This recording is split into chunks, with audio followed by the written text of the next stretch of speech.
Friend of Foe, Chapter 2, Part 2. "'Tis Mr. Reynolds out from Hamley Farm. He's not coming to collect. They were all told 8:30. He was told, like the rest, 'tis past 11 now. I can't think where he's to." "But even with Mr. Reynolds, that still leaves one boy unaccounted for," Miss Roberts insisted. "Oh, they'll be all right. You'll see, my dear. We'll find him somewhere. Poor little scrap." Tucky leaned closer to David. "Davy, if they can't find anyone to look after us, will they send us home, do you think?" "Doubt it." "But what will they do with us then?" "Miss Roberts will see us right," David said hopefully. "Don't worry, you'll see to it." "Davy, why do you think no one chose us?" Tucky droned on in his flat voice. "Didn't choose me because you were sitting next to me. I didn't choose you because I was sitting next to you. And besides, we're not in the prettiest in the class, are we?" He tried to joke it away, but he was hurt inside just as Tucky was. Time and time again, people had looked him over and passed him by. "Anyway," he went on, "I didn't much like the look of them lot." "Nor me," said Tucky, "nor me." The arguing at the other end of the hall had dwindled into an inaudible whisper now, as they all realised the two boys might actually overhear them. But the longer it went on, the more obvious it became that the situation was serious. No one else seemed to have much room for evacuee, and it looked very much as if Mr. Reynolds might not be coming at all. Finally, Miss Roberts suggested that they should give the boys a bed in the hall for the night, and someone went off to look for mattresses and blankets. Miss Hardy looked as if she would burst into tears at any minute, and Miss Evers kept throwing her hands up in disgust. Meanwhile, David and Tucky sat alone up on the platform, too tired and bewildered even to care what happened to them. They'd pulled away the chairs to make room for the newly arrived mattresses and bedding when the hall door barged open. A huge, bearded man in a great woolly coat and knee-high gaiters strode into the hall, followed by a rangy-looking black and white sheepdog. Everyone stared. "Sorry to be late, but I've come for a boy." "You are Mr. Reynolds, I presume?" Miss Evers' voice was stiff. "I am, dear. And who may you be?" "Mr. Reynolds, these children have been up for over 15 hours now."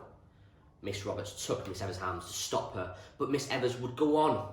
"They have travelled nearly 300 miles. You keep them waiting for another 2 hours or more, and all you can say is you're sorry?" Mr. Reynolds looked down at Miss Evers. "Lady, I've said I'm sorry. There's nothing more I can say if that won't satisfy you." Then he looked up at the platform and walked towards the two boys who had stood up by this time. The dog followed and sat down by Mr. Reynolds' feet, looking up at them.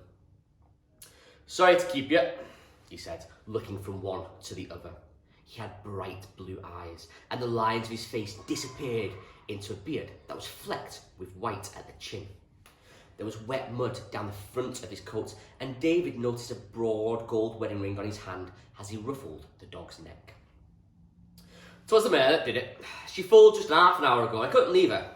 She had a bit of trouble anyway, so she always does this one. But we managed between us. 'Tis a good-looking foal. Another colt, though. 5 foals she's had, and not a filly among them." "Eh?" said Tucky. "Filly? What's that?" "Horse, my dear." And Mr. Reynolds' face creased into a smile. "Filly's a good girl. Colt's a boy, like yourself." "Mr. Reynolds," one of the village ladies came up beside him.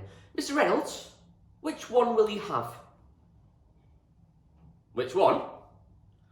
You put yourself down for one, Mr. Reynolds. You said you only had room for one." "You want me to choose between these two boys, is that it?" No one replied. He looked from David to Tucky and back again to David. "'Tis just like market day," he said, shaking his head. "Mr. Reynolds!" Miss Evers stamped her foot in fury. "This one's fatter," said Mr. Reynolds went on, looking at Tucky. "But then this one's taller." He reached out and gripped David's arm. "He's a bit skinny, you know, not much meat on him." "Mr. Reynolds, this is a serious matter," said Miss Evers. You're right, lady, no doubt about it. 'Tis a serious matter. I'm supposed to look after these two young boys, face to face, mind you, and pick one out and not the other one. Right enough, that's serious. 'Tis revolting, that's what is. And when this what happens to the other one that I don't choose, how do you think he'll feel? As a matter of fact, said Mrs. Roberts, we don't know what'll happen to him. You don't know? Well, apparently there's been a mistake, a muddle over numbers, and one of these two boys has nowhere to go. Not yet, anyway. I don't suppose you'd consider taking them both on, would you? They're great friends at school, and we'd be very obliged. Friends, are they? Mr. Reynolds considered the two boys carefully and read each of their placards slowly, stroking his dog all the time. I'll tell you one thing for certain. It'll be both of them, or neither. There'll be no choosing. What about asking them? They might not like the look of me. Have you thought of that?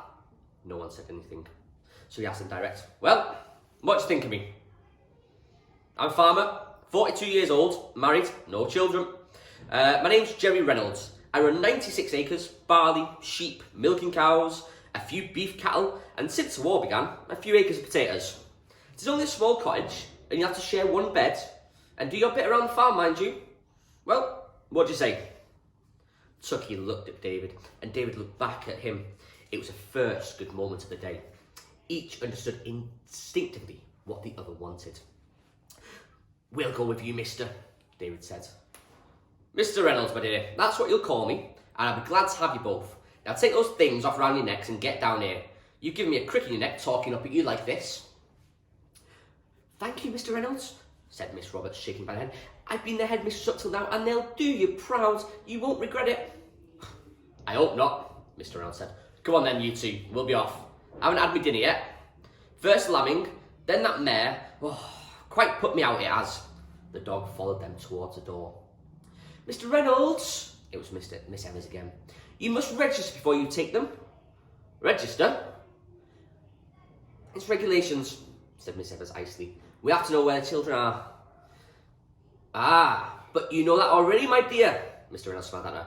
They'll be staying with us at Amley Farm. Now you put that in your register, my dear. Good night to you. Anyone who put Miss Evers in her place was all right with David and Tucky.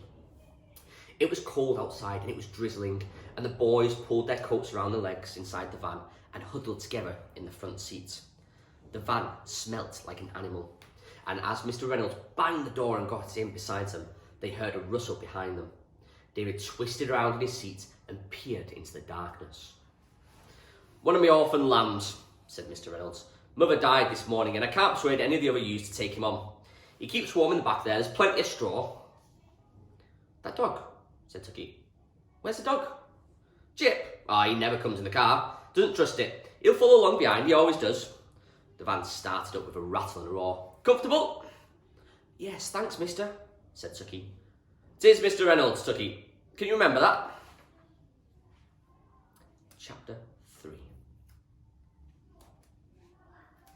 Hope you enjoyed that year 6. So that was chapter 1 and chapter 2 are now finished. From Friend or Foe, we'll be reading chapter 3 more tomorrow.